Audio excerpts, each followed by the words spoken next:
इस शॉप ने विच इन्होंने भी मैन्युफैक्चरिंग प्लांट लगा पे छोटा जा, ठीक है नहीं, खुद ही ऑलरेडी इत्थे ऑयल कड्ढने पैने ने। तुसां वीडियो बनाने तो बाद तकरीबन पूरे पाकिस्तान बल्कि बैरूनी मुल्क तो भी असां काला है। कैनोला जिहड़ा ना पाकिस्तान है, तुसीं जाओ ना कैनोला लैना तो वो सरसों ही तुसां पकड़ा के दे सी कोई बंदा, और वो कैसा नहीं कैनोला। लेकिन असी कैनोले नूं सैपरेट किया, उसने लेबॉर्टरी टेस्ट करवाया। गला करसा खरियां साहब सचियां ते सुचिया अस्सलाम वालेकुम वीरो भराओ भैनों, क्या हाल है, ठीक हो ना? कारोबार सब खैर करिए ते राजी बाजी हो। गल इस तरह है कि नानके जेड़े होने ना ते नानके बच्चों की जान होने, ते पहले तो सुनाया कि बच्चों की जान होने, लेकिन आज साबित कर छड्डा है जफर भाई कि वड्डा ने भी जान होने। इन्हें बिजनेस ना आगाज़ किया है वह मॉडल टाउन तो, ठीक है। असा इन्हें एक दफ़ा पहले भी इनवाइट किया है तो इन्होंने बिजनेस नहीं आके असा वीडियो बनाई है तो उसके मुतलक भी इन्होंने गलबात करने है। तो अज इन्हें शिफ्टिंग की और बिजनेस का मजीद अपग्रेड किया है।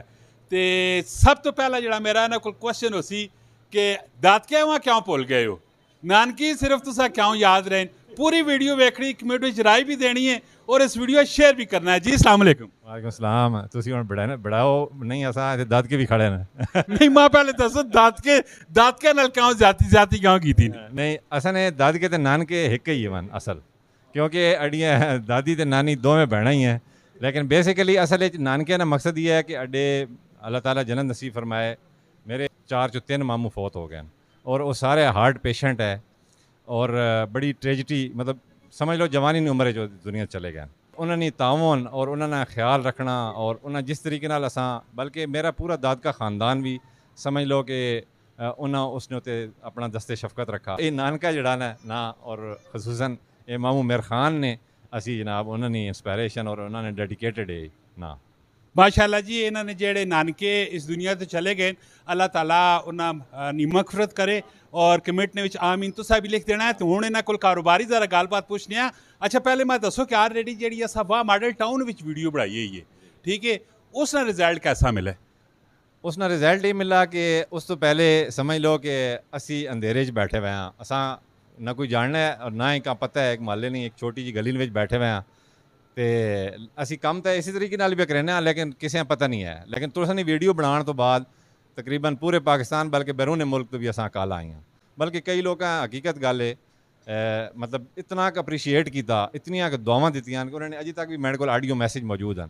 तो वो कहने कि असी तुहाडे तक पहुँच ना सकने या तुहाडा तेल असी इस्तेमाल नहीं कर सकने, लेकिन असां यकीन है तुहाडी गल ते कि तुसी जो कुछ कर रहे हो, तुसी जिस तरह मतलब है कि दसिया इसी तरीके नाल ही है। और उसकी वजह तो असां इतना हौसला मिला यानी, और असां एक चीज़ समझ आई कि यार इसकी डिमांड है, लोगों ने ये प्रॉब्लम है। असी तो पहले एक ज़ाहिर एक मेंढा जेन है, एक मेरे भाई ना जेन है, या असी 2-4 बंदे ना जेन है कि यार एक प्रोडक्ट है या इस तरह काम करना चाहिए। लेकिन उस वीडियो तो असा आइडिया होया कि सारी आवाम ने एक मसला। वेरी गुड, बेहतरीन हो गया। अच्छा हम प्रोडक्ट के मुतलक थोड़ा जिहा दस छड्डो कि वाकया जेडे लोग नवें जिन्हें वो वीडियो नहीं वेखी है, तुसां दी प्रोडक्ट है केड़ी? असें नहीं प्रोडक्ट बेसिकली तो सरसों का तेल है, लेकिन सरसों के तेल असें एक जिद्दत लैके आए हैं कि एक तो सरसों नहीं ही किस्म कैनोला असी इंट्रोड्यूस करवाया। और कैनोला जो ना पाकिस्तान है, तुसी जाओ ना कैनोला लैना तो वो सरसों ही तुसां पकड़ा के दे सी कोई बंदा, और वो कैसा नहीं कैनोला। लेकिन असी कैनोले नूं सैपरेट किया, उसने लेबॉर्टरी टेस्ट करवाया। उस तो बाद असी जो सरसों ने भी लेबॉर्टरी टेस्ट करवा के फिर असें उससे पूरी रिसर्च की। 3-4 महीने तो असें पूरी रिसर्च करने तो बाद असें उसने पूरा एक प्रोसैस मैंशन किया कि यार इस तरीके नाल इसने तेल सेफ तरीके नाल निकाला जाए और क्लीन तरीके नाल निकाला जाए। और उसने बीज ने जी अंदर क्वालिटीज़ उन भी असा पता होवन कि इसके अंदर ओमेगा-3 कितना है, ओमेगा-6 कितना है, अगर सरसों है तो अरूसिक एसिड है वो कितना है, ठीक है, इंसानी सेहत वास्ते इसने उत्ते की इम्पैक्ट हो सकने। और दूसरी चीज़ ये है कि असा इसने उत्ते फिर क्लीन माहौल दिता, यार कोलू वाला माहौल है जिसने मतलब है कि तुसां पता कि उसने काला तेल और हर तरफ तेल ही तेल और एक गंदा माहौल, उस तो कढ़ के असें एक साफ सुथरा तरीके नाल मतलब एक एक्सट्रैक्शन आयल एक्सट्रैक्शन भी साफ सुथरा लैके आए और फिर उसकी पैकिंग और फिर कस्टमर तक पहुँचाण तक यानी कि असें कोशिश है कि उसने अंदर किसी किस्म की कोई गंदगी, किसी किस्म ना कोई ऐसी जी सेहत वास्ते ठीक चीज़ नहीं है वो उसे शामिल ना हो। ਵੈਰੀ ਗੁੱਡ, ਬਿਹਤਰੀਨ ਹੋ ਗਿਆ।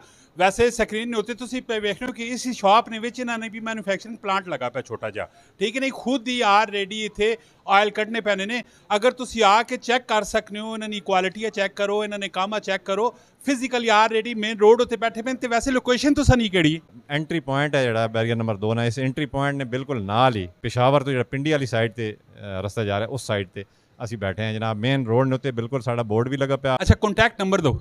Contact number 0345550568। ਮਾਸ਼ਾਅੱਲਾ ਜੀ, ਸਿਹਤ ਤੋਂ ਵੱਧ ਕੇ ਕੁਝ ਵੀ ਨਹੀਂ ਹੈ। ਆਪਣੀ ਸਿਹਤ ਹੈ ਤੇ ਦੁਨੀਆ ਦੀ ਐਸ਼ੋ ਇਸ਼ਰਤ ਤੁਸਾਂ ਮਿਲਣੀ ਹੈ। ਸਿਹਤ ਨਹੀਂ ਤੇ ਕੋਈ ਫਾयदा ही कोई भी नहीं है। एक उंगलियां भी कदे दर्द होसी ना, ठीक है ना, करोड़ा अरबां रुपए पे होन, रिश्तेदार सज्जे खबे बैठे पे होन ना, तो जिंदगी नी चस नहीं आनी है। तो अजकल बीमारियां भी बहुत सारियां हुई पे, 2 नंबर चीज़ां खा खा के अंदर मशीनरी भी जी असा हिली पई ना, वो सारी 2 नंबर वाली चीज़ां हिली पई है। तो 1 नंबर जिस टाइम भी तुम खाने विनसो ना, ठीक है ना, तू एक्सैप्ट करने उस थोड़ा जिहा टाइम लगसी। मैं भी चीज़ां स्टार्ट तो कीतियां, ठीक है ना, लेकिन इन चीज़ों से चढ़ने मरो थोड़ा जी तरद्दुद होसी, थोड़ी जी परेशानी होसी, लेकिन घबराना कोई भी नहीं है, ठीक है ना। दुश्वारी थोड़ी जी होसी तो उसके बाद अल्लाह करसी ठीक होवन सी। तो एक दफ़ा तुसा ना विजिट जरूर करना है। विजिट करके चीज़ों की क्वालिटी चेक करो, दिल दिमाग मुतमईन करो। और ये माशाल्लाह बहुत ही अच्छे लैवल से काम पे कर रहे हैं। तो असा दुआ ही है कि अल्लाह ताला इन्हें कामयाब करे और बड़े पॉजिटिव थिंक नाल काम पे कर रहे हैं। मिलने नेक्स्ट वीडियो। अपना बहुत सारा ख्याल रखियो। फी अमान अल्लाह। पाकिस्तान जिंदाबाद।